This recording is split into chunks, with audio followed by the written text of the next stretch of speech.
You are genuinely a fan of the books and the game and everything. Apparently, on set, you know more than anyone else. Fired. I wouldn't necessarily say anyone else, but I'm a big fan. Yes. I'm a big fan. Fired.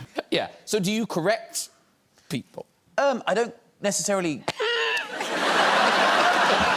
I am effusive about getting the... being loyal to the source material. Let's put it that way.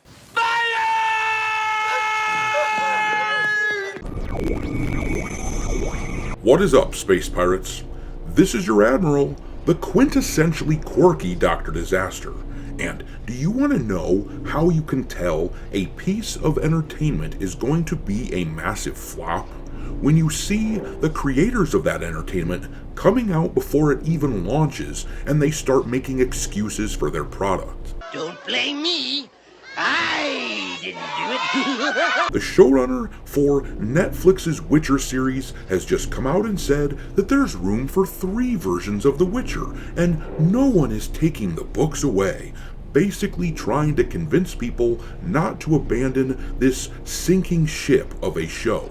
But the damage is done, and there is no coming back for these buffoons. They pushed out Henry Cavill, the guy who wanted to stay true to the books, and look at how their most recent trailer was received. I think only God can help you now. Look at that ratio, 23,000 likes to damn near 200,000 dislikes. And now this is the official trailer of the 4th season, and the teaser trailer, which came out a few weeks before that, was damn near as bad. Look at this here. They hit 29,000 likes to 162,000 dislikes. Everyone knows what is going to happen to this turd sandwich. I just know you're gonna fail. It is so bad that the reviewers aren't even reviewing this show. The professional critics are given early access to shows like The Witcher so that they can drop their reviews right away on release day in order to prop up their corporate buddies and help sell entertainment products like this. But over on Rotten Tomatoes, there are currently only 5 reviews that are turned in so far, because what these guys do when they can't say anything nice about a show is they usually just shut up. But even then, the few people who did review Season 4 of The Witcher have given it a 40%. No wonder the showrunner was getting all defensive like this before this season even came out. She knows they are about to get shredded. But as for me, well, you can guess what my reaction to all this is. Now comes the part where we throw our heads back and laugh. Ready? Ready!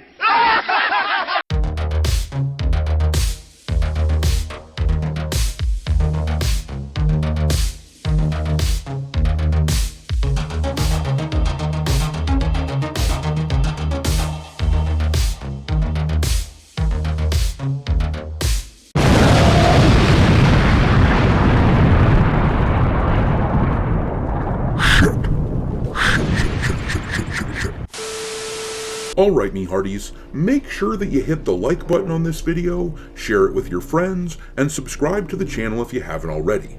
I've had a lot of people tell me that they have been unwillingly unsubscribed to the channel, so make sure you look into that, and also, don't forget to follow me over on X, where my handle is Dr. Disaster1, and if you want to help keep the lights on, consider becoming a member of the channel for as little as $5 per month. Alright though, let's take a peek at what's being said about The Witcher Season 4 so far. As of right now, there are not enough audience reviews on Rotten Tomatoes to give it a proper score, but what we are seeing so far is extremely bad. Let's read a few of these reviews, and then we will look at what this showrunner said in order to head off all the criticism that she knew she was going to get. We'll just go down the line and read these first reviews here. The top guy gave it this season's highest score thus far, 2.5 stars out of 5, and he wrote, "Not that good, not that bad, new character Geralt seems off, still will watch to end the series, but I think it could have been better." The next guy said, "Series went from great to total crap, not watching beyond episode 1. Disappointing. This show lost its soul when Cavill left, but it has made one terrible blunder after another, not sticking to the source material. The story has all nuances and twists of a kids' TV show for 3-year-olds. I could say it was written by AI, but I think current GPT models can do a better job than these writers did. Well, looks like that is the end of The Witcher. It's a shame we never got something closer to the games. The books are okay. I prefer the short story format of the first two, but this show has never capitalized properly on the rich world and the deep stories within these two successful and very different media offerings. And let's be honest, the best thing was Cavill as Geralt. So yeah, none of that sounds very positive at all. You can absolutely see why the showrunner is pushing this shit here. This article comes to us from The Gamer, because of course, the clowns at this trash site are doing their very best to signal boost the message from their corporate friends, but this is simply not going to work because the thing that this showrunner of the show doesn't understand is that nobody gives a shit what she or any of her writers want to say while using this franchise. We didn't start watching this show because we like them and we wanted to hear their voices. Henry Cavill understood that people watched this show because they wanted to see a live-action adaptation of material that was loved. He put the show ahead of himself, which is something that these dingleberries at Netflix are simply unable to do. But let's read this article and see what was said. They wrote, "To say that Netflix's The Witcher series has been controversial ever since its high-profile sacking of Henry Cavill would be an understatement. If you look at the comments under any trailer for the next season, chances are you'll find a horde of angry Witcher fans, pitchforks at the ready, waiting to tear the show to shreds. Understandably, this has made new Geralt actor Liam Hemsworth a little bit hesitant to step into Cavill's shoes, and even the Witcher showrunners have noticed the hostility." You see the framing there? As if the fans are at fault for being angry that the idiots who made this show decided that they wanted to put their own spin on things rather than making certain that they made a faithful adaptation. No, firing Henry Cavill was their decision, not ours, and we have every right to be annoyed by it and to criticize it.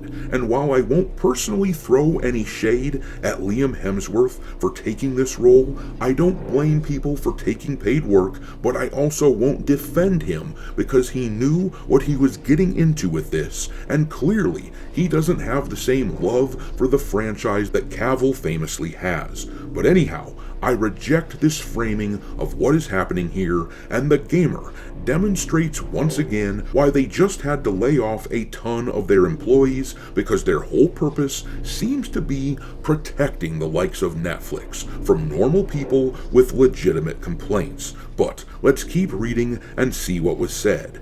In a recent interview, The Witcher showrunner addressed a bit of the backlash that the show has been receiving over the past year or so, explaining to fans that there's room for 3 different versions of The Witcher to exist at the same time, and that the show can't cater to every part of the fan base. You have book fans, you have video game fans, and then you have fans that knew nothing about this world until the show existed, says Schmidt-Hissrich. And the truth is, we can't choose one audience. We have to remember what we are doing, which is a television show. It is different than any other genre in any other form that you could tell this story, and we have to make the choices for that.